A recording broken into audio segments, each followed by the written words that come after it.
I have to look at myself. And then there'll be comments over here. Oh, and I gotta pull up the from the field thing too. Oh yeah, the fucking password changed to that. Shit. Oh no, Matt. That was you.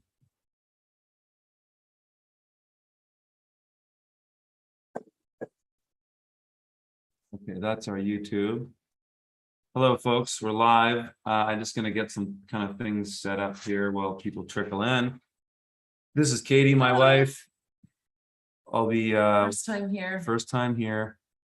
And I'm just gonna get one thing going on. I need to pull up these questions. There we go. So today we're going to talk about unschooling or child-led learning, and we'll get into it in 1 minute. Okay. So where do we look? You can look here. That's Hello, everybody. That's the people. Okay. Okay, we've already got 101 people watching. People are trickling in. Hey, folks, how's it going? Let us know where you're from. See, that's the comments there. So that's what people are saying right now. And then I'm gonna just kind of arrange these windows a little better for us. Hello, Curtis and Katie.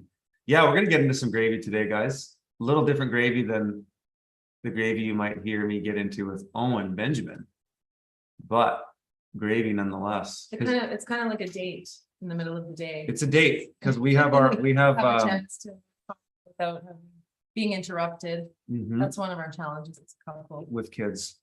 So Yeah. we've got my brother. We're really lucky that my brother lives close by and he has an amazing relationship with our kids. And they're inside making Christmas crafts. Specifically, they're making little mice out of walnut shells and hazelnut shells. Yeah. So Yeah. maybe I'll go in and grab one and show Oh yeah. everybody. Well, Show it off. before. Okay, so, like later. Yeah. Okay. So, welcome, folks. This is my wife, Katie, Hi, and everybody. today we're going to be talking about homeschooling, unschooling, child-led learning, stuff like that. A lot of people have asked me on the videos over the years about how we raise our kids and how we educate our kids. So I thought it'd be a good time to talk about it. So before we get into it, I'll kind of introduce my wife. This is Katie, and we've been together since 2014, right? I think so. Yeah, 8 years. 8 years. And I'll talk a little bit of how we met, but first I'll just kind of introduce her. So before we met and while we were together for quite a while, she was a professional photographer, had quite a good career in Vancouver doing corporate and magazine type photography and stuff like I did that. it full time for 15 years. Yep. And that was my full-time single job that I did. I didn't have another job. No. But, She was an entrepreneur longer than I was. She was hustling in the city and making money before I was at my own business. And so when we met in 2014, we had already kind of knew each other. In fact, we went to high school together and we're in grade, was it 11 and 12 or just 12? just grade 12. Just grade 12. We And were in all the same classes. because we both liked basically art. Took all art credits in order Yeah. to graduate. Yeah. And we're in photography class and graphic design class, creative writing too. I That's right. think. Yeah. Even our English class. Yeah. And I had a huge crush on Katie in high school, and she just had a guy. She had an older boyfriend at the time who had a car and a pizza delivery job, right? So he had a little bit more game No. than I did at the time. Kind of hard to compete with in high school. But we actually knew each other from back then. Never got together or anything, but we would hang out in class and make jokes, and I would always try to impress you with my Yeah. sort of. I enjoyed Curtis's Whatever. company. He was always talking about his political beliefs, and when he showed up, he was wearing like a t-shirt that said straight edge on it. And at the time, straight edge was a movement within the punk rock genre of a bunch of punk rock kids that didn't drink or do alcohol or party. drugs or party. Yeah. They were at all the gigs and at all the parties, but sober. Yeah. That was the punk rock thing to do. That was the punk rock thing to Which do. I thought was like, oh, that's interesting. Yeah, kind of lame. Aren't you supposed to be partying in But high it was school? still cool. Yeah, it was still cool. But so, after high school, we didn't see each other or talk to each other for 10 years. Yeah. Probably, hey? Mhm. Because we graduated in 2018. 10, No, 15 years. 2000, no, 1998. Oh, 15 years it was. 15 years. Right, till the end of Yeah. his career. And so I was in an airport back in I think it was October 2014. I was doing a conference in Vancouver and I saw her at the airport and I was like, holy shit, like that's Katie. And at that point I had a lot more game and a lot more confidence. So I just went up and talked to her and, pretty much hit it off right away. I asked you out on a date because you were going to You're Kelowna. coming to Kelowna. I need to take you to this place for dinner. Yep. And I knew the chef, of course, so I get to be the big swinging dick walking into the restaurant. I know the chef, and there was bringing this us table of happies beautiful women there that were all knew him. And I was like, wow, he's got a lot of beautiful friends. And they ultimately ended up becoming my closest friends when I moved to Kelowna. Who was? Marissa. Oh Jillian, yeah, that's right. Those girls. Yeah. Yep. Chelsea. Yep. So, anyways, that's how we met, and it was pretty much right away. Our first date. No, yeah, the first date. I asked her if she wanted to have kids, and she said absolutely not. Right? You were a working woman, big career. It hurts my heart that Yeah. I would have said that. But it's okay. It's amazing how people change and transition. And when we fell in love and started spending a lot more time together, it just seemed like having children was the thing we wanted to do. We both felt it at the same time. It was Yeah. a natural progression. Yeah. Yeah. And so, We traveled a lot together. yeah, in the first few before years, having really. Kids. Well, before Violet, but also after. We still traveled with her quite a bit, right? And had a chance to see a lot of different types of families, a lot of farming families and traditional style families. And the kids were always pretty inspiring to hang out with. Yeah, they were. And that's kind of what that kind of leads into this conversation about homeschooling and unschooling. So unschooling was the first thing that we were really we'd seen because we traveled a lot. Katie came with me on trips through the US, many trips to Mexico, and trips around Canada too. And we just had friends that all had kids and unschooled their kids. And so unschooling in a nutshell is, how would you describe it in a nutshell? Child-led learning. Child-led learning is a better way to call it, but it's like, I don't really even believe the term school is BS, school. right? It's more hands-off. It's basically empowering your children to be able to learn things for themselves. Yeah. And so learning how to read or write or things like that, you can learn by teaching yourself if the tools are in place. That's the right. Environment is there, and it's so, well, just going on with the story a bit. So when we saw this a lot, so we had particularly that trip to Mexico, where we had some friends that were married down there. My friend was an expat, left the US, went to Mexico, met a woman there. They had 3 beautiful daughters, and they were unschooling their daughters, and the kids just picked whatever they wanted to do every day. And parents would guide a little bit, but they would satiate their curiosity for things, and that kind of what made them wanted to read and learn. And I just remember, one of the oldest daughters was reading English literature, like classic Crime and Punishment, like books like that at 9, and it was just like, wow, that's crazy. And his other daughter was into math, and we were just mesmerized by that. Yeah, they were very engaging. It was because both of Curtis and I were complete urbanites before this, and most of our friends hadn't had children yet. We were in our early 30s at the time. Yeah. And so we didn't have an opportunity to hang out with many friends that had kids hanging around us. It just didn't exist. Yeah. In our circles. Like I was in the contemporary art world of Vancouver, and he was Montreal music hipster. Yeah. So being traveling around to do workshops or lectures and meeting these families and seeing these kids, it was like suddenly the children were involved in the adult activity where everybody's sitting around sharing a meal or having a coffee and just talking and engaging. The kids would be right there engaging in the conversation, which we thought was fascinating. Yeah, because when you come from public school, which we were both in, every age groups everything is compartmentalized, right? The age groups and everything. And that's what was amazing. That now the lifestyle we have living outside of any urban areas, that's how it is with all of our friends. The kids are present and we hang out as families. That's very normal for us now. But at the time that was inspiring, and we thought, oh, these kids are pretty switched on. But, you know, Yeah, we've traveled a lot, and there's been, you know, we've met great kids that have come out of public school. Like, remember in New Zealand, we got to travel and stay with a few different families. that's right. and That's it's right. interesting to observe the different children. There was that one couple that lived totally off grid, and their children had elimination communication since birth, so which means they never once used a diaper.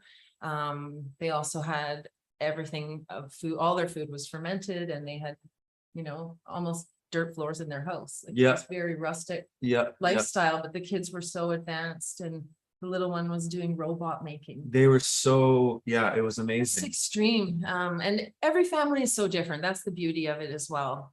There's no one right way, but we've been inspired from so many different types of families. Yeah, yeah. That was that couple we're talking about. I've done an interview with them. It's called Crushing It on a Quarter Acre. That's one of my old YouTube videos. And everybody goes, oh, that's not a quarter acre, Curtis. Whatever, the production's a quarter acre, but really cool family. And so after seeing that so many times, we were just like, when we had our daughter, we were just, there was no question about how we were going to do it. Yeah, we were completely on the same Completely on the page same page. with having as an unmedicated birth, and Yep. with as little intervention as possible from the midwives. And that carried on with, you know, keeping our children free from vaccination poisoning, and which means no vaccinations at all. Whatsoever. Yeah.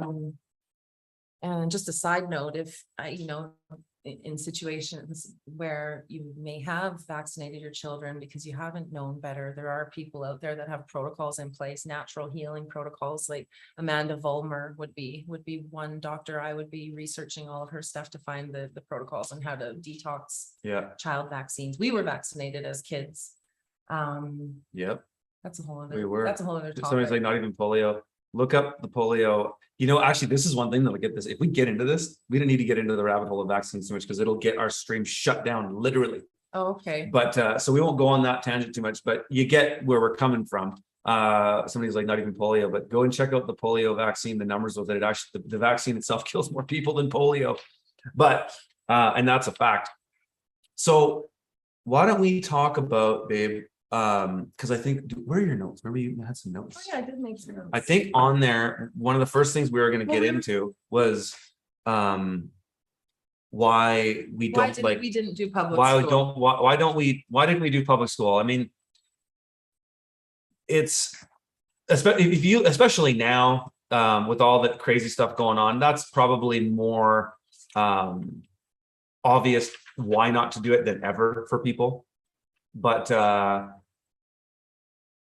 yeah, so it's really the thing, like a lot of what we just talked about with what we saw with unschooling was inspiring to see that there wasn't this level of compartmentalization, that a 9-year-old and a 7-year-old and a 5-year-old girls, like in the case in Mexico, would sit down. We had a bunch of people over that night because there are people coming to my workshop. Remember that in Puerto Vallarta? Mm-hmm. And we were having pretty interesting conversations.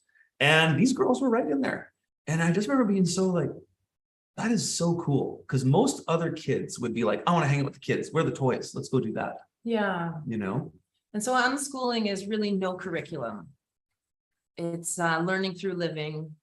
Living on the land, which And is a it big thing for really us. but the main topic is the home environment. It has to be the right home environment.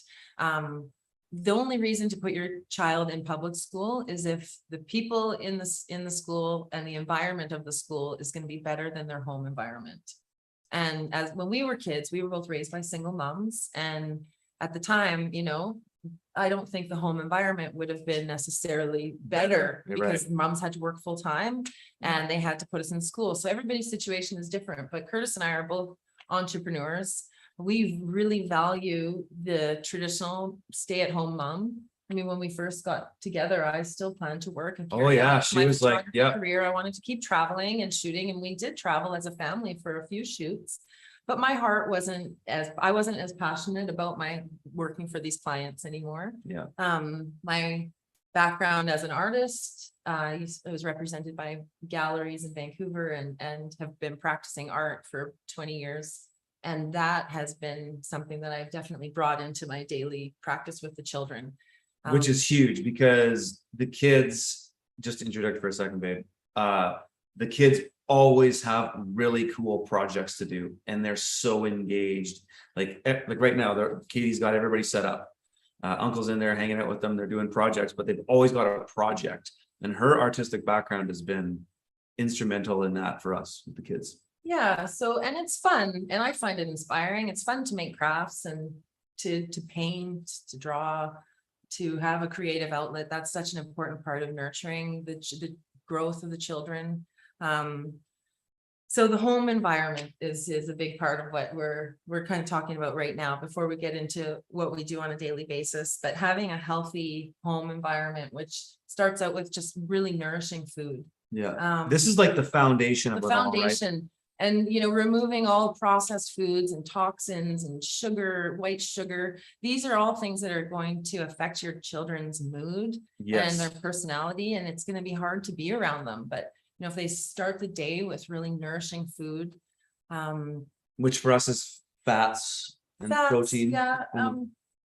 Eggs. I make a lot of pancakes and waffles and sausage. That's just what my kids like to eat, crepes, things like that.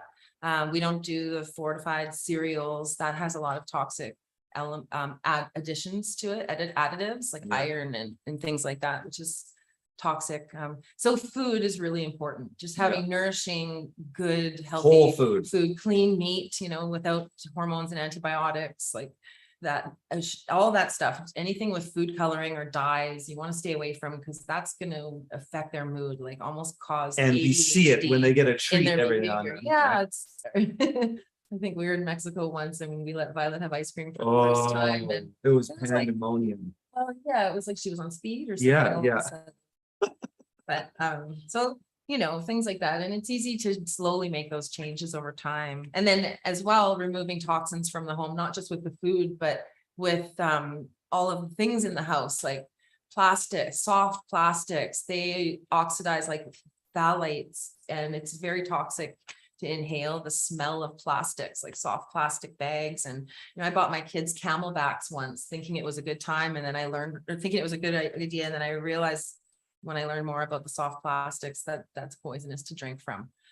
So it's just about learning and removing any plastic food containers, any scented items in your home, like candles that are unnatural, or aromatherapy is really toxic for kids unless it's like organic and really low doses, like things like that. I'm constantly cleaning out things that I didn't realize were toxic that I realize now are. Yeah, it's been quite a journey. Yeah, quite a journey to detoxify. To detoxify everything.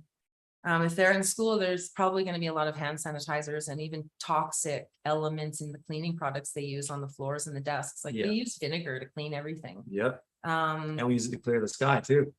Yeah. So that's, and then sometimes that also involves training your family members, like training the grandparents not to buy them those shitty plastic toys. You don't want your babies sucking on those things, like soothers, stuff like that. Like, even if they're BPA free, there are other toxins in it. So keeping that stuff, keeping it all clean, like obsessively read ingredient lists on every item that you bring in the house and look up the ingredients. Like I just realized this natural toothpaste that we are using from the health food store has polysorbate 80 in it, and that's not a good thing. So we're making toothpaste now, and why not, right? It's like several ingredients that you can easily source.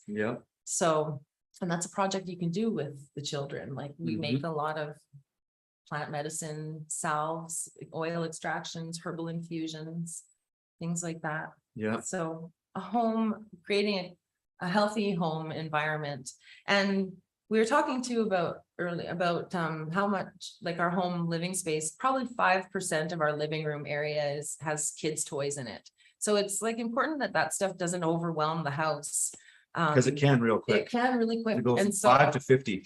A good strategy. And our kids are still young. They're 5 and 3. So we still have a lot of little toys and blocks and things, but to keep it organized and refreshing for the children, I'm on it's a seasonal rotation where I go through and remove all the toys and put in different ones. So you end up with a lot of toys over the years after birthdays and things, and you just keep them stored in Rubbermaid bins and only put out, several different baskets of blocks, train sets, some puzzles, books, soft toys, things that they can see where everything goes, and there's little enough stuff that everything has a place to go. And then after a few months, it gets a little bit boring. They're kind of getting into my kitchen stuff and turning that into toys, which I find really annoying. They're dragging my kitchen utensils into the bath, And then you're like, where the hell is that thing? Yeah. Where the hell? So that's when it's time to pack up all the toys, put them in a storage bin, and bring out some of the other ones that they haven't seen in a long time. And then it's like everything's brand new again. Yeah. So Yeah. we've, So that's the foundation. that's right? the foundation. We're getting Yeah. on the now. Where did we want to go next? It's all on me, hey? No, it's not. No, I'm happy that, and she's great because she used to be a public speaker too. She would speak at like you would speak at exhibits and stuff, and sure, but you're really good at speaking super candidly. See some of the I'll just show you some of, like, I would consider just about having a healthy home and diet and lifestyle. This book is really good at identifying foods that might be toxic that you might not have known about, or certain things like soaking all of your grains before you serve them, soaking rice and beans and oats and even flours before you cook with them can be very healing for the digestion of the whole family. It's an ancestral diet way of cooking. And this book is called, there's a series of these books. This is the baby and child care one, which I kind of called my Bible when I was pregnant. But it's by an author named Sally Fallon of the Weston Price Foundation. And she co-wrote this with Thomas Cowan, Dr. Tom Cowan, who we're a big fan of. And I know Curtis has done a talk with him before, but I would say get your hands on that book if you want to have more information on just how to cook more clean. And some people have dairy sensitivities. I sometimes get sensitivity, so I've started doing a lot of my baking with lard, rendering the lard. I've got a bunch of lard rendering in my kitchen right now. That's what I'm thinking about. But then I can also use that lard to heal our skin if we have eczema or anything like that, and make soap. So what else?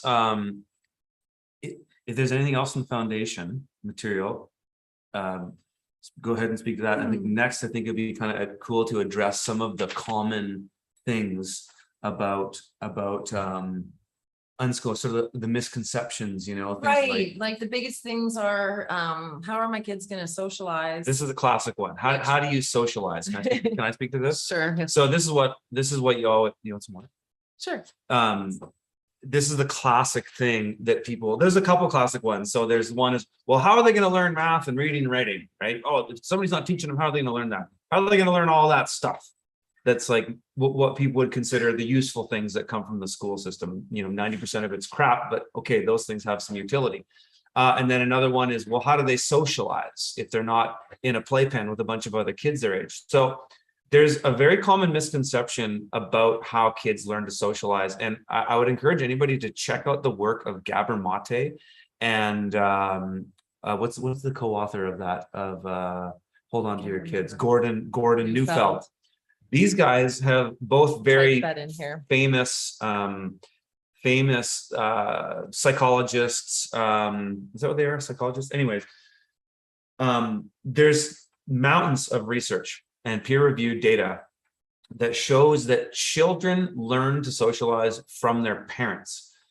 And that people seem to think, well, they learn to socialize from other kids, and they do, but in most situations, they learn dysfunctional behavior from other kids. So it makes sense that a child, if you just think about it logically, a child, if they're your kids, they spend the most time with you, right? Unless you're a shitty parent and your kids are outsourced across the board, they learn from you. And this is what we noticed, even so you can look at that data from those two authors that I mentioned. A great book is called Hold On to Your Kids. We both read it and listened to it in an audiobook while we were pregnant with our first, and we just got so into it. Especially for me as like an anarch, I like the philosophies of anarchy in the sense like not non-coercive, non-forceful, voluntarism and things like that, it really lends itself well into the unschooling, child-led learning type principles. And so your kids learn to socialize from you, and our kids are quite well adapted. I mean, every parent's going to say, oh, my kid's great at this, right? So take it for what it's worth. But our kids do quite well in social situations for how young they are. And we learned this from other parents. We're not in a rush to have our children become independently social. So we feel quite comfortable when we go to say we go to a lot of potlucks with our community as a family, or we go on family dates with other families where both sets of parents are there and all the kids are there. We might go bowling or go for dinner or have friends for dinner, or we do that kind of thing as a family quite often. And if we're in a new situation, our kids will sort of like cling to us for the first while, especially our young one. It takes him an hour to warm up and go join the kids, and I'm fine with him hanging off me for that time until he feels ready. I think in other parenting styles or different methods, it's normal to kind of push the kid into daycare or push the kid into being independently social so the parent can have the space they need to work or whatever it is, right? Yeah. So we're all in our own situation, but for us, we find, because we co-sleep with our children as well. Yeah. And that's a foundational thing, I guess. Yeah, and I feel we're kind of like a big pack of bear cubs. Yeah, that's kind of how we see our kids in sort of a metaphorical way, is they're like little bear cubs. But there's family members that we're close with, like grandma. We have their grandmas and their uncle and aunts, and who they feel comfortable going off by themselves with. Yeah, but we don't outsource our kids ever.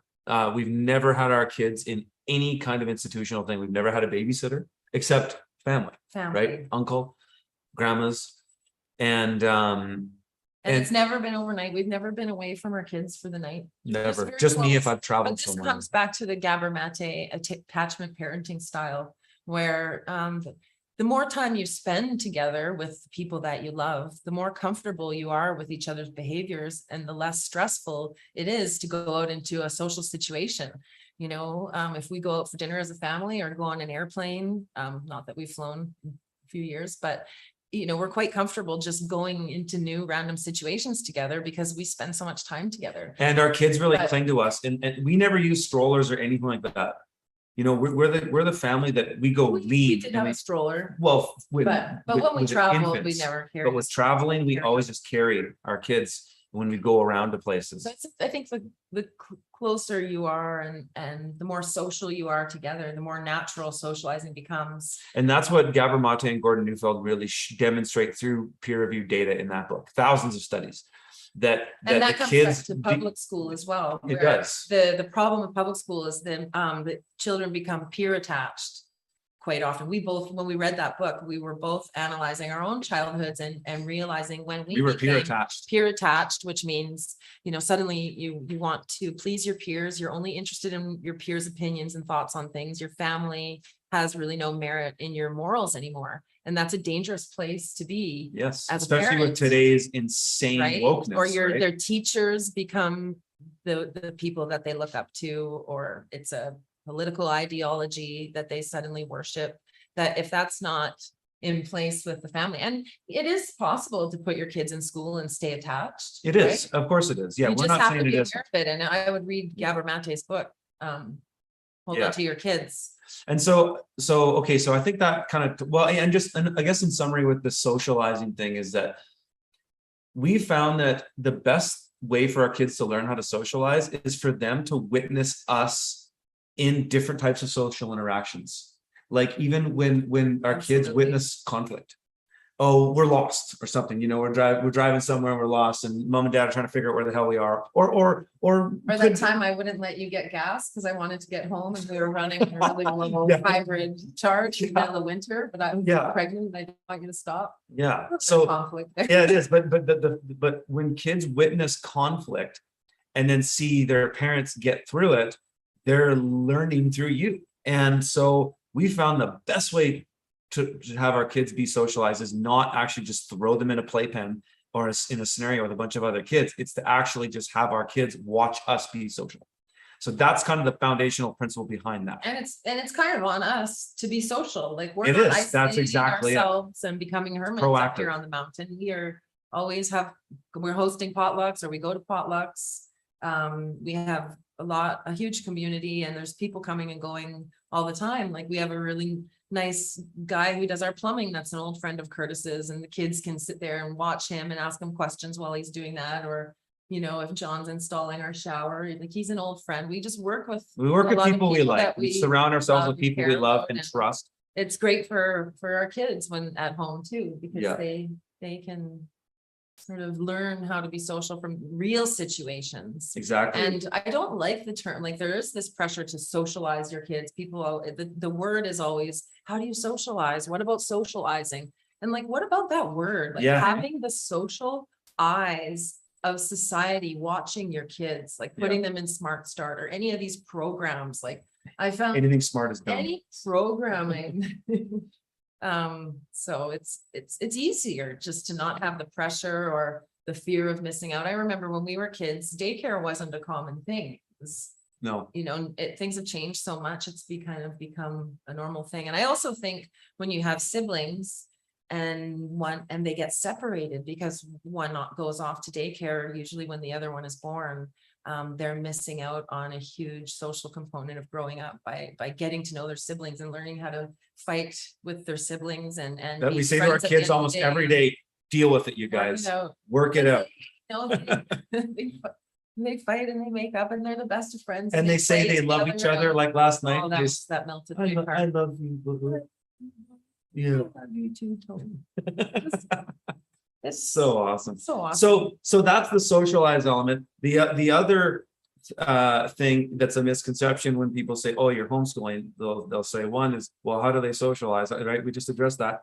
Next is, well, how do they learn math? How do they learn to read? All that stuff. I want my kids not to know how to read and write. Of course not. But we hear a lot. We don't have those fears at all. No, and There's so no the thing concern that they're not going to learn how to read and write. No, and well, we had less fear about it going in because both of us were entrepreneurs before we became Barretts. We both had careers, and we both were the type of people that if we wanted to learn something, we just figured it out and we just did it and we made it work. And it's the same Take a thing with workshop. teaching. There's many ways to learn things. Yeah, but the thing that we found that's the best way to learn is to encourage and let the kids figure it out themselves. So one example, our daughter's 5 and she'll be 6 in April, but she's already reading at a very basic level without our intervention at all. We don't intervene ever intentionally. But if they ask us questions, we answer their questions. So she'll write things down and then say, Dad, what does that say? And I'll say, well, that says somewhere, or whatever the word is. And then I might say, oh, but you missed the R, or something like that. Very minimal guidance. We let them ask us. We want to encourage at a foundational level them to want to learn because they have an immediate utility to that information. And that's the biggest driver for the psychology of why do you want to learn something? It's because that information is useful to you. So a thing our daughter is doing right now is she's literally reading books to her younger brother, but she's not reading the words. She's faking it till she makes it. And she basically memorizes an entire book. And we're not talking about Crime and Punishment. We're talking about kids' books, but she memorizes the entire book, like almost word for word. Because we do read a lot of books. We Like, read a lot of books to them. Curtis does most of the reading to the kids, actually. I'd have to give him credit for that. He has a Okay. lot of book time with the kids, but you do it every day. You read to them every day and you read the same books over and over and over again, and eventually they learn the words because Yeah, so she can pick up the book and she has book time with her brother every day now because it's something And it's that initiated by her. it is. She initiates it. And so her brother is also getting a pretty advanced education and he's learning faster. Often the But second kid we have doesn't. other friends of ours in Kelowna, a beautiful family. They came over once, and their older daughter was a couple years older than Violet. She was reading books to all the kids. She had them all sitting up. There was like 5 little kids, and she was reading them all books or maybe there was 3. Yeah. Wasn't that And- amazing? And Violet was taking notes, and since then she's been doing it because it was a great role model for her. And Yeah. this This is is a why it's great family to that we have- spend time with as family friends. And I saw that and thought, okay, I know she's inspired by Yeah, and our daughter loves and has had a lot of good experience with older girls in her upbringing, just like having She friends really that were looks up to older. older girls. She loves older girls and she just, yeah, gets inspired and it's so cool because she basically, and so essentially what's happening is she's faking it by just reading it by memory, but then she's recognizing words and then she's putting it together and her mind is just And figuring it starts out. with recognizing letters. And how we started writing was because we send cards to the grandparents. They don't live close and we have a lot of them. And so we send cards and we write the kids' names on the cards. Well, they've been doing that since they were infants. And then by the time she's old enough to make marks, she can do a V very easily for her first letter of her name and sign her name. And then over time, it's not long before she can write her name. And then it's not long before she's filling out the card to grandma and grandpa. And I'm telling her the letters. She wants to know, okay, what's the first letter? And I tell her and she knows it. And then there might be a letter she's unsure of. And she couldn't figure out how to do S's for a long time. So every time she'd want to know a word to write, she'd say, there's no S's in it now, is there? Yeah. And I was just, so I had her learn, I was like, no "Here, S's in this one, let's Anna." draw a snake. So we drew a snake and from then on, S's haven't been a problem. Yeah, But and we played snakes and ladders too. yeah, And she sees this. board games are awesome as Yeah. well. Yeah, So it's learning through utility. Like you want to be able to write those cards. It's fun and you figure it out. And now she's copying words from her book and asking us, what does this say? yeah, And sometimes it's a bunch of jumbled letters and we make up a funny word. And yeah. but the thing is too, with writing her name, I wouldn't correct her even if like if she wouldn't, unless she would ask, like, is that right? And so it teaches them to look for the mistakes themselves That's rather right. than be waiting to be handed a grade or to be told this is right or wrong, or you get 8 out of 10. It's like they're looking at it, trying to figure, and it starts with speaking. Like we noticed when our children were learning how to speak, they would say cute words. Like our daughter would say, instead of balloon, she would say taboo. Taboo. And so we started mimicking her because it was so cute. But And she unfortunately, still we even calls me ruined it. Gaggy sometimes. Well, ruin it because she doesn't want to say it the wrong way. She wants to say it the right way. And she would pick up on it pretty quickly if we were secretly like. But isn't that cool? Because we're kind of in a lovingly way making fun of her, It's sweet. right? And she's in on the joke because it's not like we're laughing at her, we're laughing with her. But she And our would son want to say didn't it right. Daddy, he said gaggy. Gaggy. And Yeah. that was really cute. But you mimic them and they catch on like, okay, I know I'm not saying it right. It's funny, but I want to get it right. Yeah. Yeah. Exactly. So it's about like just learning how to be self-aware and And the thing too is like, because I always try to analyze things, and the thing that was very observable to me when I look at how we were schooled, because we both went to public school, single parents, single moms, whatever, and our moms were working, and so that's why we were in school. But everything, I was terrible in high school, and you were okay. yeah. But you didn't want to be there. The thing is that you really notice in school is that when you're in a school, you kind of follow the school of fish. You're going along with the school. I think there's some interesting etymology to that word as well. But you're forced to learn things. And when I wanted to learn something, I did well at it. That's why both you and I did extremely well in art, because we were both artists and we enjoyed doing art. And so we just got into that. We had a fairly, public school was different back then. This was in 98. That's when we We were graduated. talking about how different I remember none of our teachers were really young. Nowadays, it seems like public school teachers are all Fresh out of college. Yeah. University, fresh out of Making indoctrination TikTok camp. videos of pride flags. Yeah, Yeah. and we were talking about too, when we were in school, there was always like the token pervert. Yeah, there was teacher. always a token pervert teacher, the classic. There's always a story about this guy. It was always a Spanking guy. kids Yeah. in the gym room. Yeah, at but my teachers were elementary school. older. I Teachers mean, were older. teachers were always at least in their 40s. And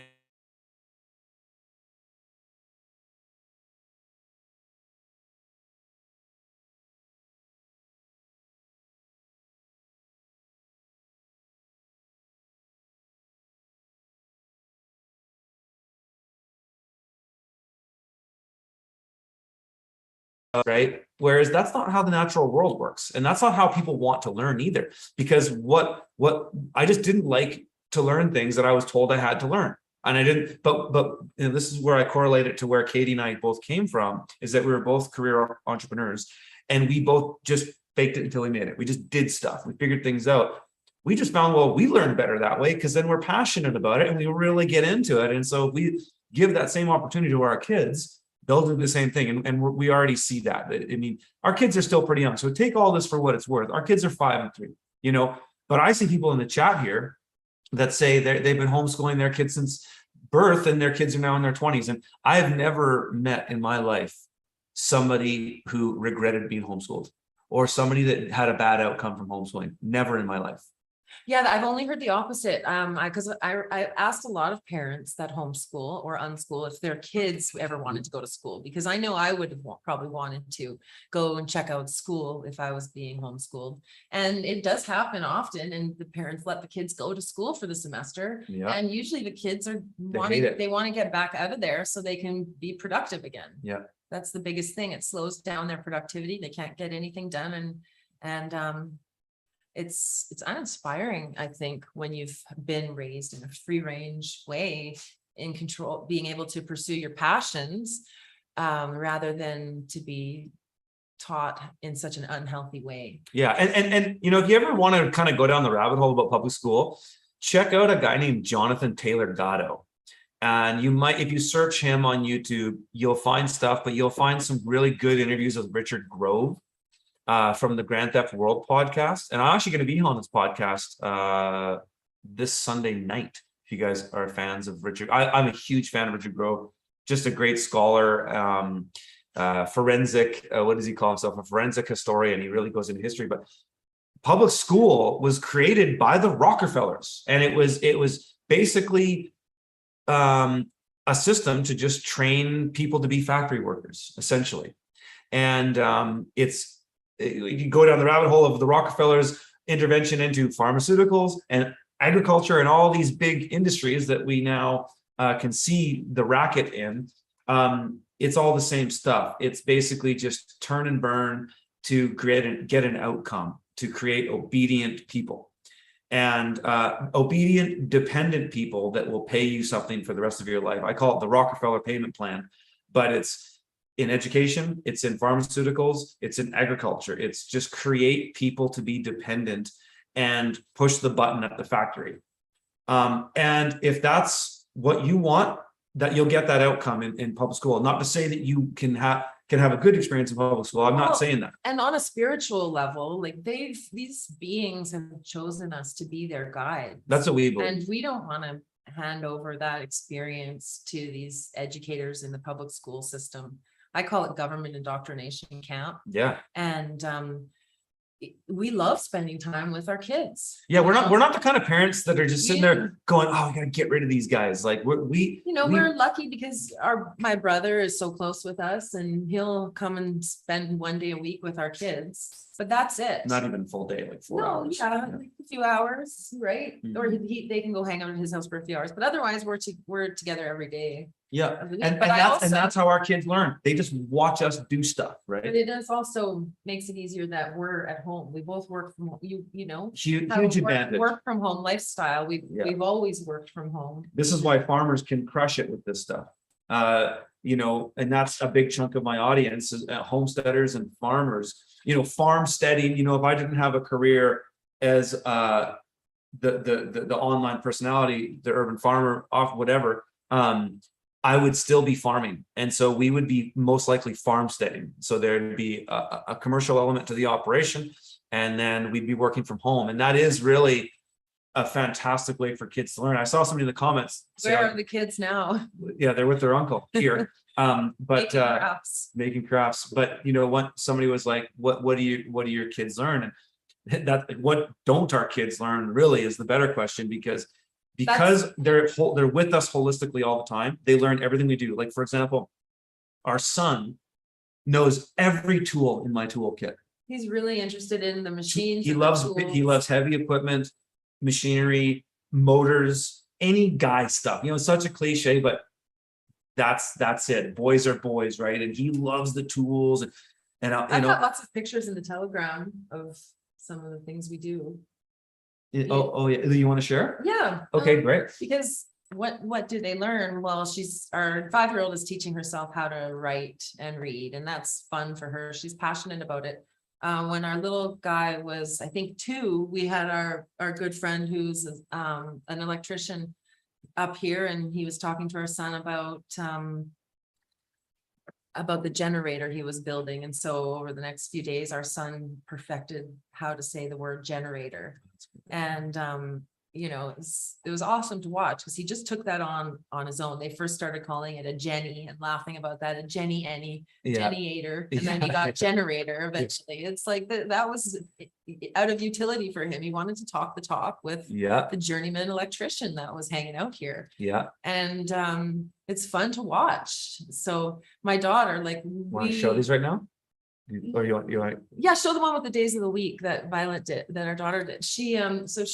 We try to limit screen time as much as possible. We were totally screen free with our daughter until recently, maybe in the past year. But so we've had to basically cut down screen time, to put it on this one here, to the point where it's very minimal, like only on the weekend and maybe just once now. We try And we're pretty much eliminated with we are. And so she wants to know when the weekend is, and it's like, well, you need to know when the days of the week are. We have this big calendar, but it's not really a good way for kids to learn how to read the days of the week. But so we created this little wall calendar. And I'm a big fan of shopping for ideas on Etsy. There's so many things like this. Ideas. So we created this one where she had to learn every day of the week, and now she moves the clothes peg to the day of the week on. I'm sure she'll start to recognize those words soon enough. But then she is. When my son woke up from his nap, he started flipping the words around. He was kind of upset that he didn't have something equivalent. So I made it relevant for his 3-year-old brain, where he did the letters of his name.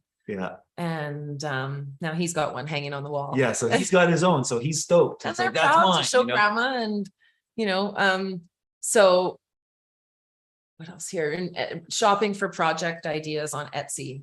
We created these little and when I say we, obviously I had to do most of the work. They painted these little characters onto the window with flour water paint. But it's bringing, this is what our wall looks like, bringing the magic into the home, celebrating what they create.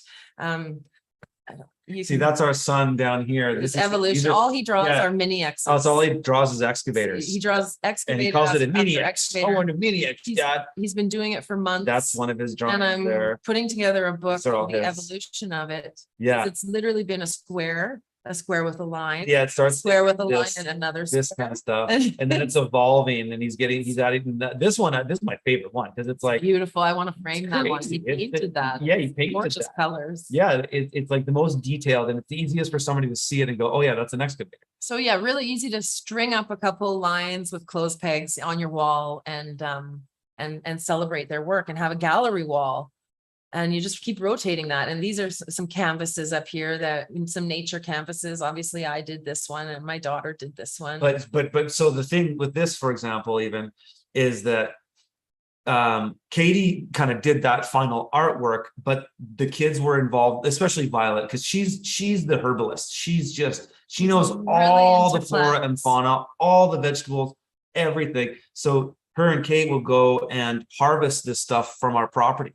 And then they'll talk about the medicinal properties of things. And Katie has these herbalist books. They'll go through and they'll find the plant. And well, it's another big part of the teaching or the structure of unschooling and being connected with nature is just following the seasons and letting the seasons guide your teachings. So when something like the first thing of the year that's ready to harvest is the black cottonwood buds.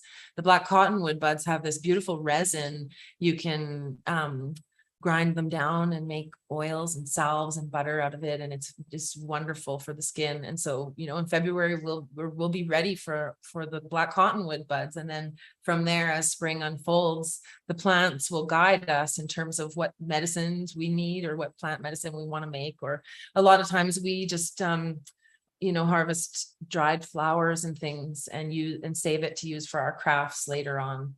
You can show this one Yep. I'm gonna click on this. or the one here with, Yeah, yeah. Let's share that. So so check this is something I built with my 3-year-old one morning, where So he was thi- able to build a highway. We just created a flower water paste. So Toby, he built a logging road through the bush, basically. And he's got his front end loader and his dump truck in there, and he drives the trucks. He's like, take a big load, Dad, dump it off. And he does the beep, beep, beep of the trucks, and we play trucks. And It's but- easy and just super inexpensive and free to create stuff like this out of old cardboard and flour, water, glue, and just plants that you bring in from the outdoors. And one of their older friends came over and was like, "Oh, you made a diorama." I didn't know that's what they're called, but it's pretty cute. Yeah. And they're proud of it. And yeah, eventually you can just burn it in a fire outside because it's all non-toxic materials. yeah. And I just wanted to show a picture of like how we Our party. yeah, like we have lots So of yeah, gatherings. and I see people, it's one of the challenges with live streams is people are like asking questions that have been answered. So for people who are joining in late, I see a lot of people asking, how do you guys socialize? Go back. We already covered that. But how do we socialize? We have friends We're over. a very social We're a social family. family. I have people coming. Yesterday, a friend of mine showed up and hung out for a few hours, and half the time she was doing Play-Doh with the kids and reading to them and talking to me in between. Like, our friends are also our kids' friends.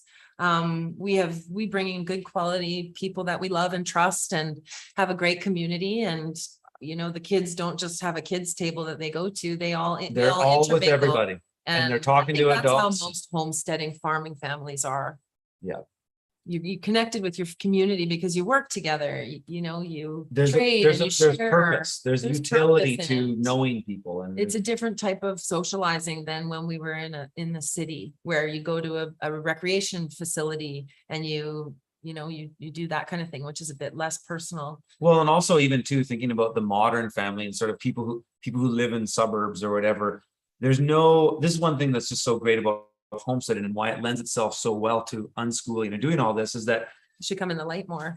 it's a beautiful sunny day. It's cold, but it's unbelievable. It's flattering light. What was I going to say? I lost my train of thought. Talking about socializing. Yeah. and Oh being yeah, in and the just city. like the suburbs, how in a suburb, everybody who lives there, nobody works together. Everybody drives to some place. They get in, it's car culture, North American car culture. Get in the car, go to your work, sit in traffic for an hour a day, whatever it is. You come home, you're tired. There's no reason for the children or the other families to integrate within the communities. I'm not saying that people don't integrate. Of course, you can know your neighbors and all that. But generally speaking, that's kind of Western culture. When people got off the land, when it was the family farm, and this is another big scam of the Rockefellers and their whole takeover of agriculture is to commodify everything and everyone, including the farmer. And then the destruction of the family farm, people aren't on the land. And so it's now from there as a foundation, it's now layers of compartmentalization, because now everything gets away from the natural regenerative nature of how it would be if we're all together. Mhm. Right, the family farm is compartmental. The farm is compartmentalized, right? Oh, you have a slurry that goes over here, and your fertilizers come from here. When you think about everything from a holistic context, the whole idea of education of your children it blends perfectly. It's all one thing, and it's common sense in a way, but common sense is harder to find these days. It is like a permaculture. It is. It's permaculture principles applied to your life, your day-to-day life. Yeah, Yeah. I think so. What else were you going to say, Dave? Here, I was going to show this. Isn't a little thing that they made? It's kind of cute. Just from nature, right? Everything in there, Right except now, the string. we're just guided by the seasons.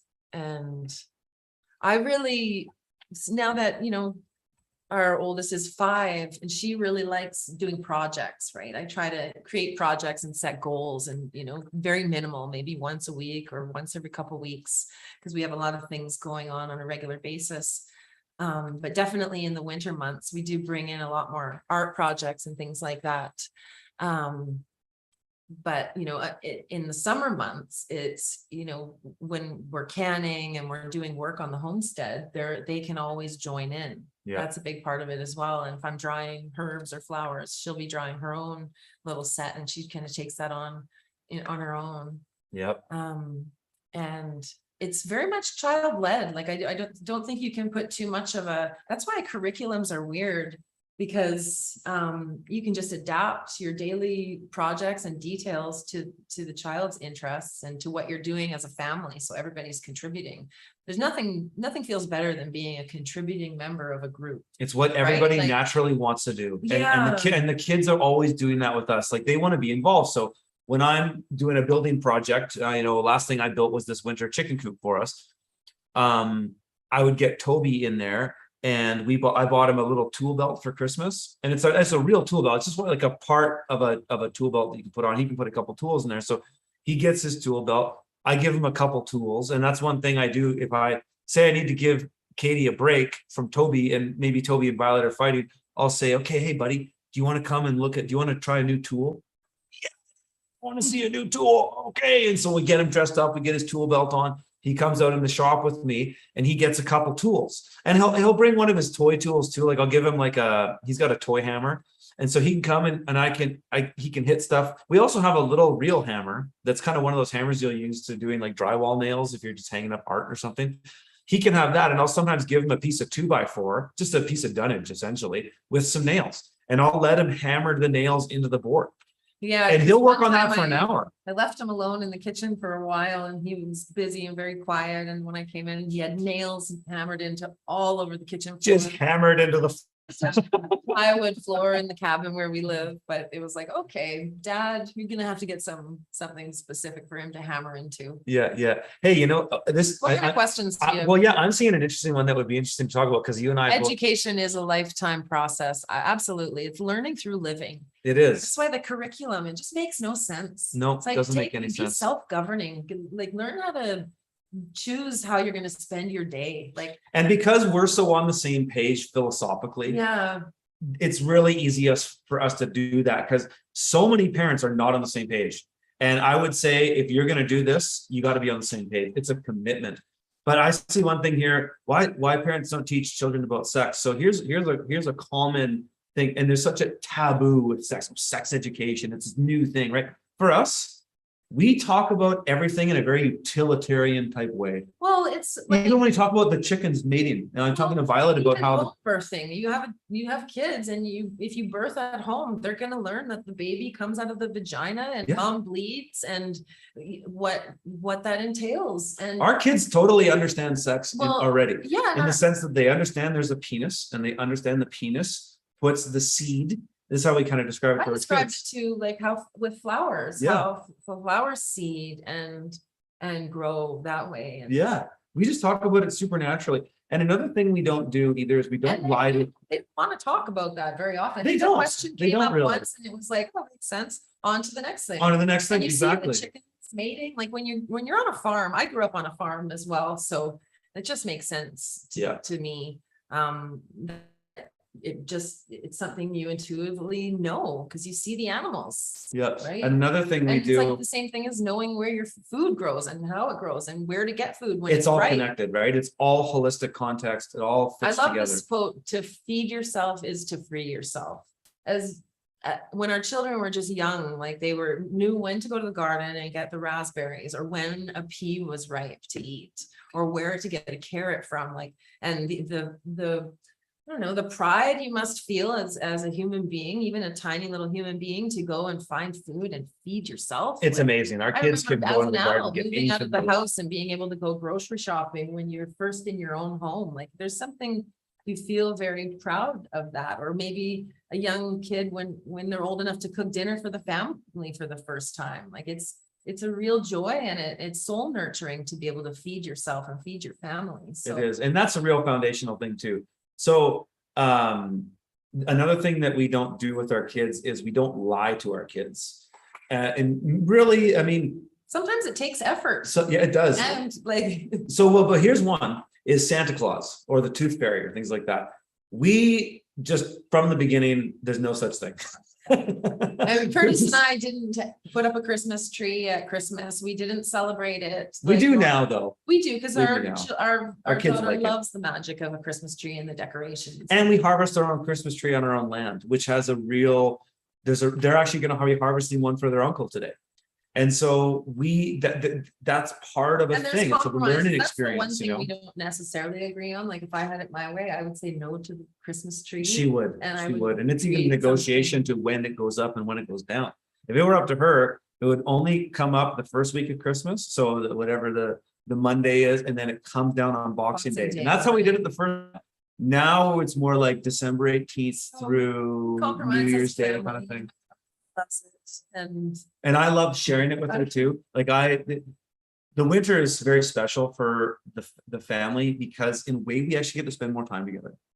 Because there's no garden chores really, except chicken chores and stuff like that and snow management. But going outside in the winter for us is just, it's okay.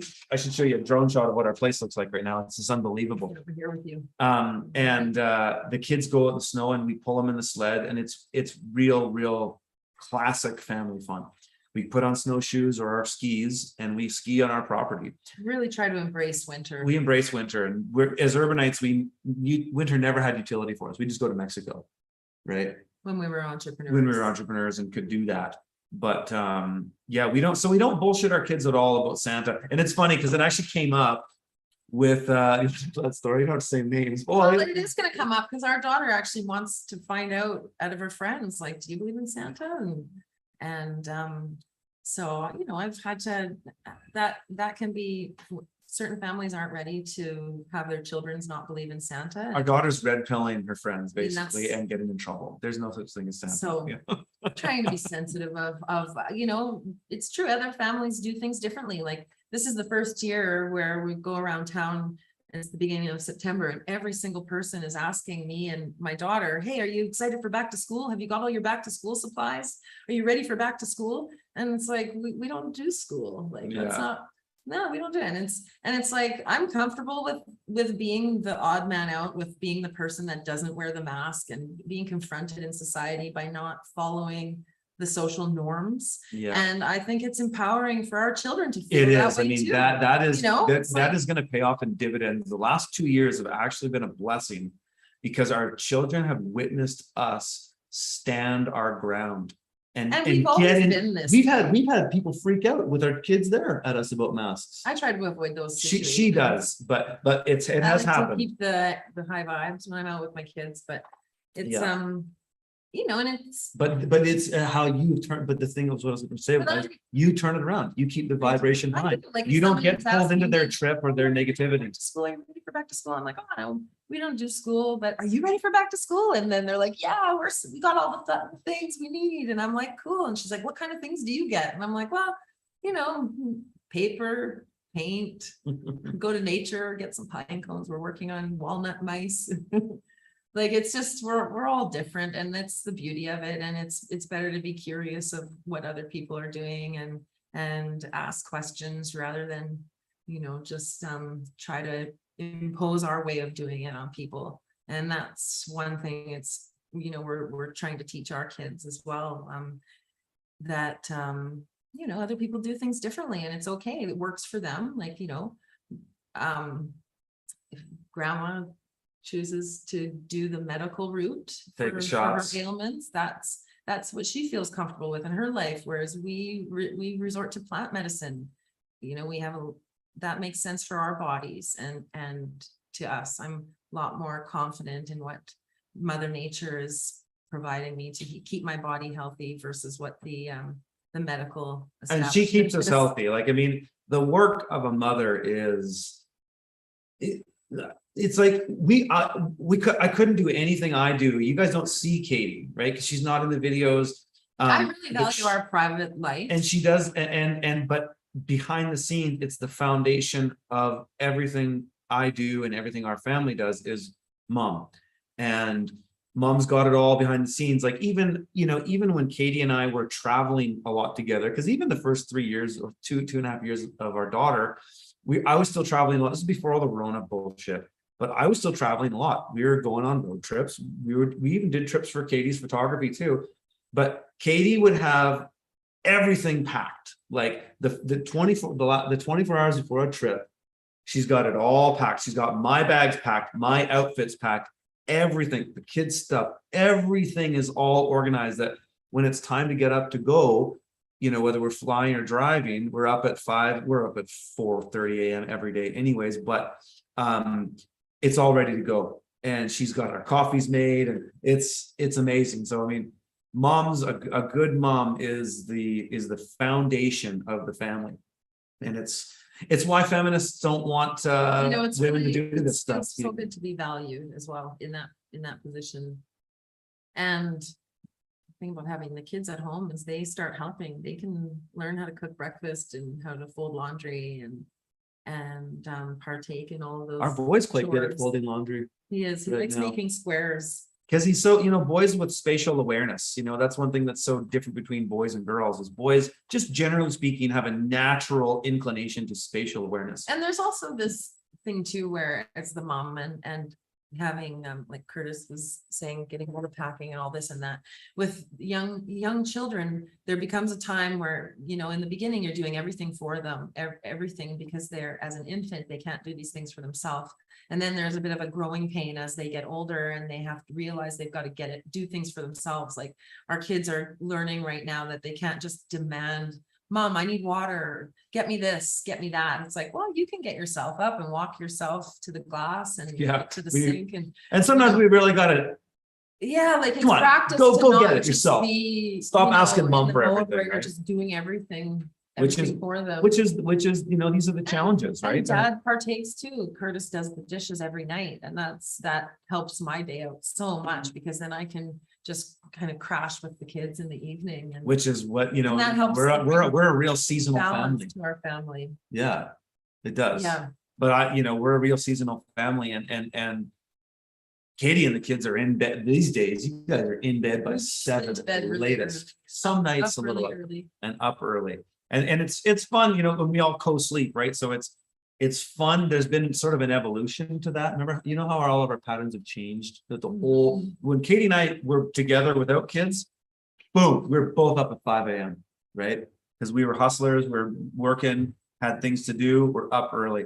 And then when we had our daughter, it was kind of like I would be up first because she was still feeding, you guys would you'd sleep in longer, and then that changed. And then when our boy came along, that really changed everything. But it's kind of changing. It's always changing, and that's what's so fun about it, is like it's a constant evolution. I think when you try to impose sleep schedules and bedtimes and just anything that takes you out of your natural circadian rhythm, you're gonna have lifelong problems. And that's the problem with even screens, right? Like our daughter was out of diapers when she was 1.5, and our son is 3 and he's just starting to get there. And it's like, there's no pressure. I mean, we would like We'd that like to it to be happen, over. For sure. It's like, dude, why are you peeing on the floor again? Yeah, I know. But But he's it's getting just better like, every day. there's no set expectations. There's, when you have children, there's all these goals, that milestones they should reach by certain ages. And That's a real that medical just needs to system be thing, thrown out the window. It does. That's just putting them in a box and holding them back. Yeah. So our kids, no injections, no interventions, no drugs, nothing. And we actually, it was funny because before the Rona, our daughter, we had a unconventional birth, home birth, whatever, but there was still a doctor, and we got kind of sucked into that. Yeah, the midwife. No, but the doctor is in. Right. Oh, are you For eating a the checkup. benchmarks and checkups and all that? And I don't know, 6 months in, we're like, forget this, because she was pressuring us to inject her and all that, and we were just like, no way. We were never into the injections, and Katie and I were both on the same page with that from the beginning. So that was very important, because when we came into the COVID lockdowns, that's on the table now, right? And that was the thing that divided a lot of families over the last couple of years, 3 years. But we've been on the same page the whole time, and we've just basically done away entirely with the medical system. We don't Sure, there's been there's been one emergency maybe where we went to it, but not really.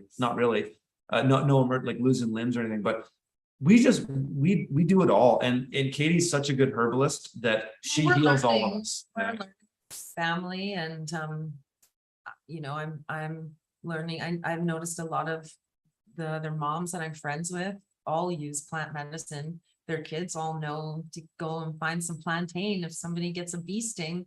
This is a common language among the moms that are our friends and the kids of our children's friends. And so it's not like we're abnormal in these areas. Like we live in the No. mountains and very rural. And our friends are all kind of doing the same thing. Yeah. They're homesteaders, they're preppers, they're so it's, unconventional. yeah. Yeah. Um, Let's see what people are saying. Maybe we'll wrap this up soon. But let's see. Was there any super chats? Thanks for the super chats, guys. I saw the one came in earlier. Didn't have a question or anything, but just said something nice. So thanks for that. And yeah, oh, you know what we have to do, babe? We have to read the from the field questions. There wasn't a lot. Let me just pull this up. And then if you guys, we'll answer questions for a bit. If super chats pop out, other than that, after I read these from the field ones, we'll just yeah, and somebody see mentioned whatever we can homeschool do. groups. There's a lot of homeschool groups around here that we partake in, and I've done a lot of that stuff, but I find it like it's nice to know they're there if we get cabin fever and we need to get out and be a part of a group. But honestly, it just right now, it just feels so good to be home working on our projects. And we've got a lot of friends that come and go, or we go to friends' places. Yeah. But it's nice to join in the homeschool groups when it's necessary. But it's like I kind of try to be like, I'm not on Instagram or social media channels, things like that. I don't like this thing about knowing everything that's going on and then having the fear of missing out on things. It just doesn't feel natural to me. She's not on her phone. She gives me shit every day for being on my phone. Be on the phone around the kids. Yeah. I keep it tucked in a drawer unless I need to check something, and then it gets pulled out and turned on. And that's, important with the kids. I have an iPad around, and the kids do see that. They see it, but we don't ever really give it to them. If the only time that they can use it is, and we're pretty much eliminating this for our boy, but on weekends our daughter can watch a show. Yeah. And what we're trying to do now is she can only watch it when her brother's sleeping or Yeah. doing something else. He has to be And removed, because if he sees it, he'll be right on it. And we find the screens in Screen general time. create degenerate behavior. Yeah, that's a big topic. It's a big topic. The battle with screens. Yeah. And I wonder if a lot of parents probably feel that, and it's a slippery slope, because I don't think I know anybody other than us and our closest friends that live on the other side of the world who don't do screens regularly. Otherwise, I think it's a daily thing in most little kids' lives. It is. And as an artist, I find the shows nowadays that are computer generated, they're generated by the AI. The visuals are totally dumbed down, and the quick pace at which the screen and image changes is just rapid fire on the brain, super overstimulating. Yeah. My brother works with children that have higher needs, and one of the things he's noticed is that if the children have watched shows before he works with them, their dopamine levels have been raised so high that suddenly, like jumping on a trampoline or being told stories or playing isn't actually fun anymore. Yeah, no longer It interesting. completely ruins their fun, and we see that in our kids. But the thing is, if your children are suddenly like bored with life and they're just begging to watch shows, you just have to stop the habit for a matter of days before they forget about it. Yeah, and then they forget about it, and then you're to break bad habits. Like we did it too much. I think we were sick, or I don't know, we just relied on her with grandma, they watched a few shows, and then it's suddenly like, I think I heard a new thing that they're suddenly scared of the dark. And I'm like, where did that come from? Where did you? Yeah. It implants ideas in their heads that they wouldn't have otherwise. And so really, it's mostly our daughter that will watch shows only on weekends, and really like for what, an hour. The computer generated illustrations, the like we try to find classically animated shows like the Berenstain Bears. And things with traditional values. We Kind of really adorable pick family. and choose because there's so much And wokeness. there's not in- money. There's nothing out there that is really good. Berenstain Bears or Little Bear, Little Bear. like they're hand drawn and from the 80s. We try to watch old stuff if they do, and then documentaries we'll watch. Yeah, we try to watch nature documentaries. But even those, I'm very choosy because so many Oh, environments propaganda propaganda. about Climate. the end of the world, right? Anything like the classic Planet Earth ones are hard to watch because Yeah. there's so much So climate change basically, propaganda. like, there's no screen time that is healthy unless they're older and they're using it in a productive way. But there's a great website that I get a lot of help from. It's called screenfreeparenting.com. Yeah, the spoil thing. You want to? Yeah, and on there they have this acronym they've made up, which is called "You spoil your kids daily." This is the daily routine without screens. So S stands for social time, and that's socializing together as a family, socializing with your friends. It could be socializing on any level. Just for us, we socialize as a family every morning when we're sitting around having our coffee, reading our books, whatever it is. That's our social time. So S, I'm going through the SPOIL acronym right now. And then P stands for play, free play. So just time, free playing without any agenda. The next letter is O, which stands for outdoors, get them outside. The next one is I, which stands for independent time. So just having, I tell my kids, okay, guys, it's independent time now. Choose a quiet activity and have at it. And they know what that means. And the last one, L, stands for literacy. So reading every day. So the SPOIL acronym in order to have a happy screen-free day with your kids, social, free play, outdoor, independent time, and literature time.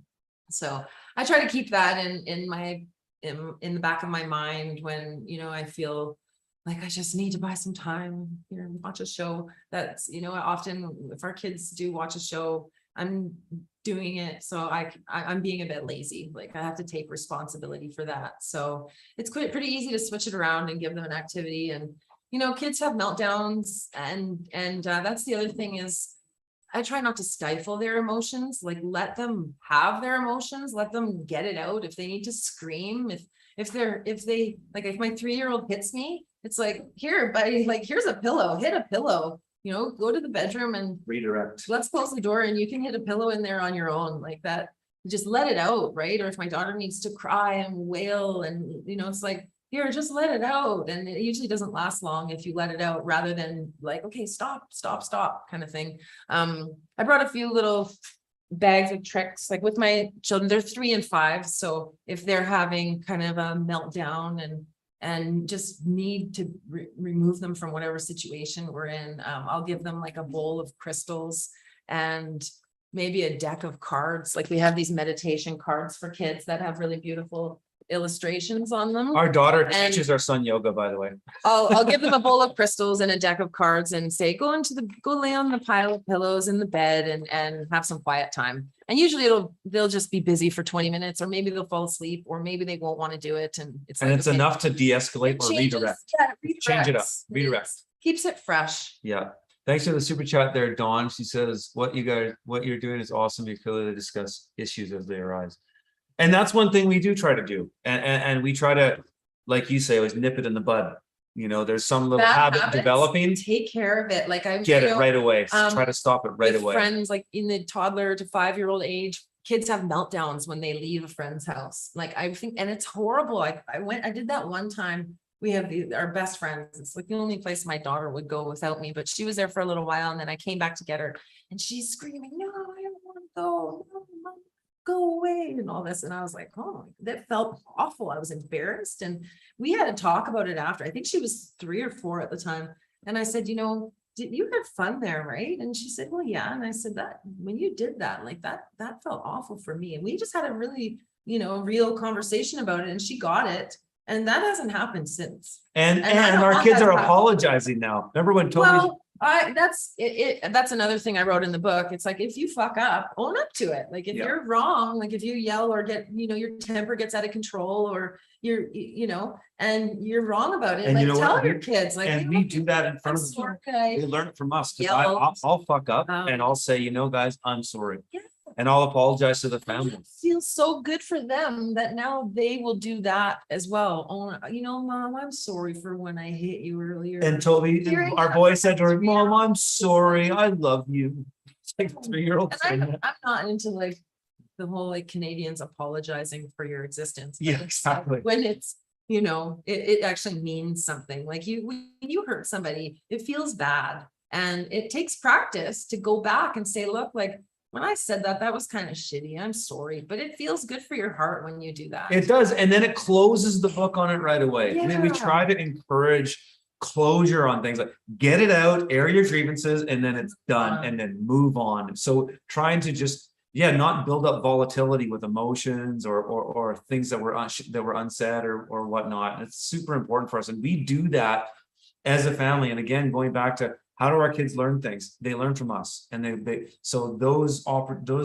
a fuck up is a good opportunity to demonstrate Absolutely. a recovery and making something better. And you want to fuck up in a safe place at home. Yes. You don't want to do it in a public place or somewhere else where the reaction of whoever you're dealing with isn't coming from a loving place. You want them to practice that at home so that when they go out into the real world, they have a moral, like a basis. They have a foundation of moral guide, ethics. Foundation of ethics that they learn at home. Yeah. So here, I want to read some of these, which I think is pretty intuitive to homesteading families. That can be. Yeah, sometimes it's surprising how some people don't get these things, but I think fundamentally what it comes down to us and our the foundation of our families, that Katie and I are pretty much on the same page with most things. Mhm. Every couple's going to have disagreements. Every couple's going to have fights, but we get to have different treats when they go out with dad. That's He'll true. take them for a donut. Yeah, dad will let the odd more Have to treats let that slip. go. Yeah. And So here's a question from Lillian. Says, where did you learn about unschooling? Are you teaching the trivium as a starter for your children? Are you interested in teaching them about growing and harvesting wild foods? Well, I don't they know. learn that every day. They learn that's just part by of our the lifestyle. I don't know what the trivium is. We learned about unschooling. We kind of got into that from our friends, really. And then we were directed towards the work of John Holt. And the other who thing about else? unschooling, it's like if your kids are getting older and they want to learn a specific skill, like you can take workshops, you can hire tutors. There's it's just you can do it as it comes and react to it appropriately. Like my closest friend is on the other side of the world and she's raising her kids in a very similar way. And she messaged me the other day and said, I'm sourcing cotton balls. My daughter is suddenly fascinated with clouds and we need to learn everything about clouds. Like I need cotton balls. And I could tell she's just excited and buzzing at the new project. And it's fun. Yeah. And when, that's learning, right? And that's learning on their terms. And that's giving them a utility because then they can have I think the child is like 7.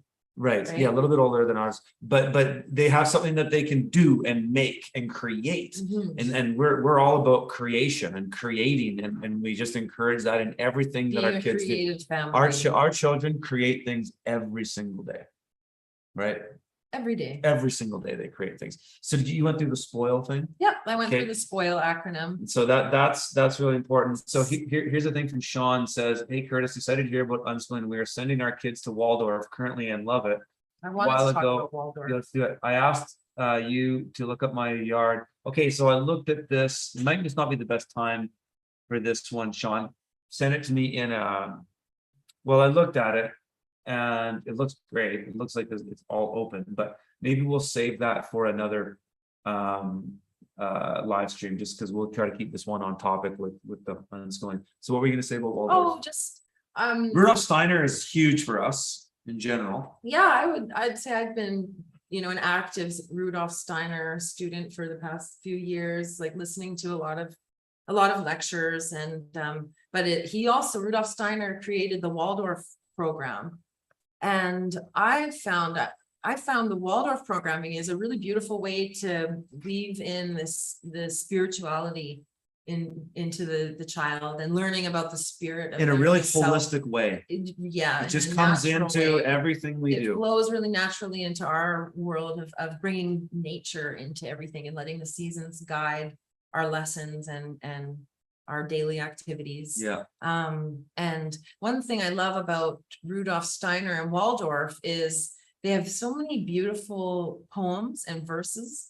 I'm trying to like when I was a child, we would always say grace at dinner, and the grace we said doesn't really relate to me today, but there's some beautiful Rudolf Steiner verses about blessing your food and giving thanks and gratitude before your meals. So we're working on kind of coming up with the perfect verse that we can say before every meal, and they have beautiful verses that you would say for every day, just to set a spiritual tone to your day and go through your day with intention. And that for me has been something that I didn't have growing up as a child. We went to church, and I remember leaving the church that we were baptized by when I was a teenager, because I just didn't agree with anything I was being taught. It was it didn't relate to me. So I found, as a mother birthing children, having babies, the spiritual growth that comes from that is just fascinating to learn that alongside the children. Like, for instance, we communicate with the plants. We can kind of talk to the trees, and what I mean by that is, if we're harvesting rose hips, you want to harvest the rose hips that are like reaching out to you, that are making themselves present. They're communicating with you, like, I need you. If suddenly I start noticing St. John's wort everywhere, that's the plants are telling me, like, oh, you need St. John's wort, and I should listen to that and start harvesting it. And if I see some rose hips that are totally out of reach, but they're beautiful, but they're out of my reach, those aren't for me. And that's me listening to the plants talking to me. And so these are things that the children know intuitively. Like, it's not a learning curve for them. And it's quite beautiful to be on that journey, and just giving thanks for the natural world and its abundance, and learning about the messages that come in the wildlife we see. Like,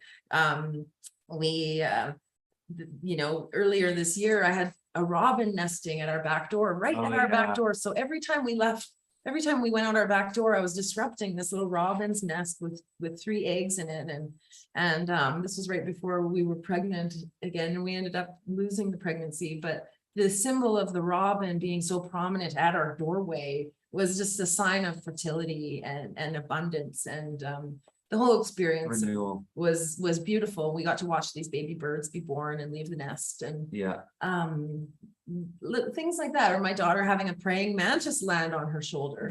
And we ended up feeding it to the chickens, which bad for. But then I looked up the spiritual message from the praying mantis, and we tend to like use these magical moments from nature, these gifts, as another form of teaching. It's like, oh, let's go to our animal book and look that up and see what that means, or learn about this animal. So listening to the natural world around you, there's a magic there, and it's truthful, it's real. It's not like teaching the kids about Santa, something that is fictional. It's real, it's in front of you, and there's a magical world, and the spirit of fairies that exist in the plants is something my daughter is really kind of enthusiastic. There's a really cool book that was kind of spiritual that we really liked for our kids. It's called My Friend Within. It's written by Paul Romano. You guys, any truthers out there might be familiar with Pockets of the Future.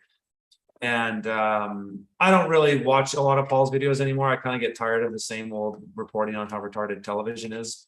But Katie probably watches it more than I. But his book is absolutely beautiful as a children's book. It's called My Friend Within, and it's basically kind of reads like, it's like, here's our dog Allie, and our friend lives within Allie, and then baby mummy's tummy, and our friend, and all these like things in nature, and just kind of talking about how God exists and everything, and is this sort of the unifying, what do people call that? It's kind of the unifying force, and I think spiritually that's kind of where we're at. I tried reading the Bible to my kids, and man, it's tough. The Jesus story is really tough, and our daughter, I kind of traumatized from it, actually, the crucifixion, and it brings so much fear in her. I just don't want to read it to her, and it's so we try to just keep things light and positive, and try to demonstrate through just the love that we share for each other, and being stewards of the earth, and having admiration and respect for everything that we get from the land, and just trying to always, instill that gratitude at a foundational level for everything we do as a family. Yeah, it's about growing the inner self versus, being in public school where you're developing your societal identity, Yeah. right? The inner self and focusing on the growth of that is, it's easy to do when you're surrounded by nature. Yeah, totally. Somebody asked, what kind of music do we let our kids listen to? Well, they listen to whatever we listen to. Oh yeah, I put down some notes about music here. I like, you can change the tone with music. Like in the mornings lately, I've been playing this like hand pan drum music, or Yeah. flute, meditative flute music. But for kids, blues music, like the blues beat is really a nice tone to set for the day for them. Pentatonic scale. So there's That's what something it's called, about so pentatonic scale. in blues, anybody who's a blues player, the pentatonic scale is 6 notes. And so what doesn't the pentatonic have? It doesn't have a sixth, and it doesn't have a sixth. So there's 7 notes in a scale. You drop the 6th note in a pentatonic, and that's the root of blues and the 1-4-5 chord progression, all that, for those of you who are educated about music. But there's something to the pentatonic scale. Was it Steiner that talked about that? Yeah, you can look that up. It's really interesting. The pentatonic scale has a sort of calming psychological effect on children, and we've found that. Just put in YouTube like pentatonic scale music. It's in blues music. And Yeah. if you just play, And it's also in instrumental, actually ancient your Chinese kids will music. chill all morning. Yeah. Versus if you play classical music. When I was an entrepreneur, I was living single, I would wake up in the morning and put on hardcore like classical music and just really get into my day and be super pumped. Yeah. And that music is like way too complex. Yeah, like for kids' Tchaikovsky and all these brains. things is too much. It's just overwhelming. But But later on, at a certain age, when it's the baby teeth, that's Yeah. when you can introduce classical music. But I can already see our Learning. daughter get into, because I'm really into complicated music. I really love fusion jazz,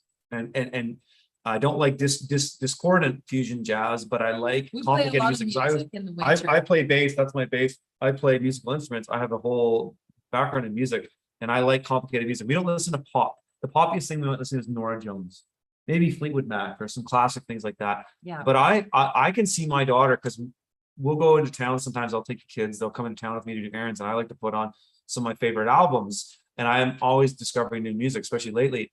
I'll put on a jazz record, and lately I've seen our daughter react to it. I think I was listening to Sean Martin. He's a pianist. He's one of the synth players for Snarky Puppy. He's a phenomenal musician. And his solo record is just classic jazz trio, piano, upright bass, and drums. I remember I was listening to this record with the kids the other day, and I just noticed my daughter really clicked into this chord progression and melody, and she was singing it. And I was like, okay, you like that, don't you? And we talked about it a little bit, but it's really interesting. And so, I mean, for us, music's going to be a big part of our And in the kids winter, as they grow up. Curtis has a binder in the living room and his guitar and all their musical instruments, and he sings songs with the kids in the winter, and they learn like different Tom Petty songs. Yeah, classic. Just I play like classic Yeah. rock, real simple Yeah. stuff. And Violet, she sings with me, man, and she's getting sing. right in there. And Toby too. he's starting to as well, because And same with dance. We dance. I was in ballet as a kid, and so we clear the table from the kitchen, and she puts on her ballet outfit, and we dance. All these kinds of things that you can do at home. yeah, totally. But what was the But other oh yeah, I question? mean, yeah. Well,